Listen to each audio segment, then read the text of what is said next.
चलो एवरीवन, इस वीडियो में आपको अपनी कार के जो यहाँ पे जो दो एसटीसी देखने को मिल जाती है। एक तो अपनी हेडलाइट्स की, एक यहाँ पे वाइपर्स की। तो इन दोनों को कंट्रोल करने का सबसे बेस्ट तरीका बताने वाला हूँ कि कैसे कंट्रोल कर सकते हो। और इसमें फीचर्स भी आते हैं अपनी कारों में, जैसे कि जो वाइपर्स के जो यहाँ पे ये डंडी सी लगी होती है, इसमें फीचर भी आते हैं।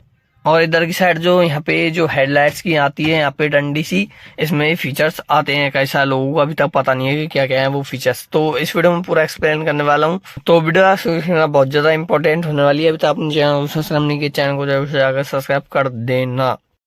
तो सबसे पहले बात कर लेते हैं अपनी कार के वाइपर्स के बारे में ही। आपको वाइपर्स कब कब कैसे कैसे यूज में लेने हैं सब, फिर बात करेंगे अपनी हेडलाइट्स और इंडिकेटर्स के बारे में। सबसे पहले तो अगर अपनी कार की विंडशील्ड, मतलब कि जो विंडशील्ड है पूरी तरीके से सूखी हुई है, इस पे कोई तरीका पानी नहीं है, तो आपको सिंपली करना क्या है, अपनी जो डंडी है उसको कुछ इस तरह से आगे की तरफ पुल करना, जिससे कि वाइपर्स के साथ जो वॉशर होते हैं अपने वो चलेंगे, जिससे अपनी कार की विंडशील्ड पे कोई भी स्क्रैचेस नहीं आएंगे। अगर अपनी कार मतलब बारिश में चल रही हो और बहुत कम धीरे धीरे बारिश आ रही है, तो ये बार आप इसको नीचे करोगे तो ये इंटेलिजेंट मेन्यू, तो ये कुछ इस तरह से चलेंगे। जैसे कि आप देखना मैंने इसको कर दिया है, तो ये कुछ इस तरह से चलेंगे। जैसे कि अभी आप देखना मैं नीचे से नीचे करता हूँ, कुछ इस तरह से चले, रुक गए, मतलब कि बहुत कम बारिश आ रही है तो उसमें काम आते हैं, चल दिए फिर रुक गए, चलेंगे रुक गए, 1-2 सेकंड के लिए कुछ इस तरह से करेंगे। अगर उससे तेज बारिश आ रही है उस पे लोग पे करेंगे, इसी तरह से चलते रहेंगे, लेकिन इनकी स्पीड कुछ इस तरह से चलती रहेगी। और हाईवे पे चलाना चाहते हो, हाईवे कुछ इस तरह से चलेंगे। मैं ज्यादा देर तक नहीं चलाऊंगा, नहीं तो विंडशील्ड पे स्क्रैच आ सकते हैं। तो ये हो गया अपनी कार की वाइपर्स रिलेटेड। आपको अपनी कार में वॉशर चलाने हैं तो कुछ इस तरह से पुल करोगे आप। अभी तक मुझे पता है कि कैसा लोगों को ये पता नहीं होता है, जो न्यू ड्राइवर्स होते हैं, जो पहली बार कार में बैठे होते हैं। दूसरी चीज के बारे में बता देता हूँ, अपनी कार में हेडलाइट को कैसे यूज में लेना है इस स्टिक की हेल्प से। सबसे पहले तो ध्यान देना है हमें अपनी कार की जो हेडलाइट्स है वो बंद रहे।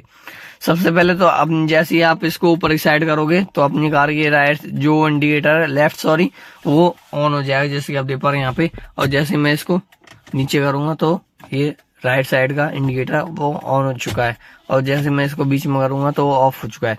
तो ये तो हो गया इंडिकेटर्स का। और इसमें फीचर भी देखने मिलता है, जैसे कि राइट में मैंने इंडिकेटर दिया, फिर मैं कुछ इस तरह से स्टीयरिंग को घुमाऊंगा, फिर मैं जैसे इसको सीधा करूंगा तो देख पा रहे हो ऑटोमेटिक अपनी जो कार की जो इंडिकेटर है वो ऑफ हो गया है। इसी तरीके से जब मैं इसको राइट में करूंगा, राइट में कुछ इस तरह से घुमाऊंगा और एकदम से छोड़ूंगा तो ऑटोमेटिक बंद हो चुके हैं। तो ये फीचर्स तो हमें ये देखने मिल जाता है।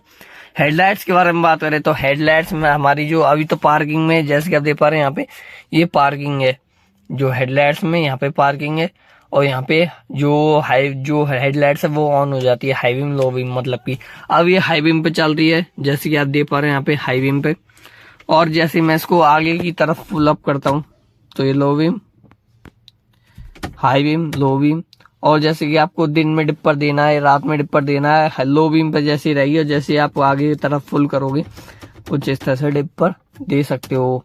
और जैसे बंद भी रहेगी अपनी कार की हेडलाइट्स वो कुछ इस तरह से डिपर भी दे सकते हो मेरे कुछ इस तरह से, जिससे क्या होगा आपको हेडलाइट्स की भी ऑन करने की जरूरत नहीं पड़ेगी और अपनी कार में डिपर आराम से आप दे सकते हो। तो ये तो हो गया अपनी कार की हेडलाइट्स और वाइपर से रिलेटेड जो भी आपको कंफ्यूजन थी वो। वीडियो में धन्यवाद, थैंक यू।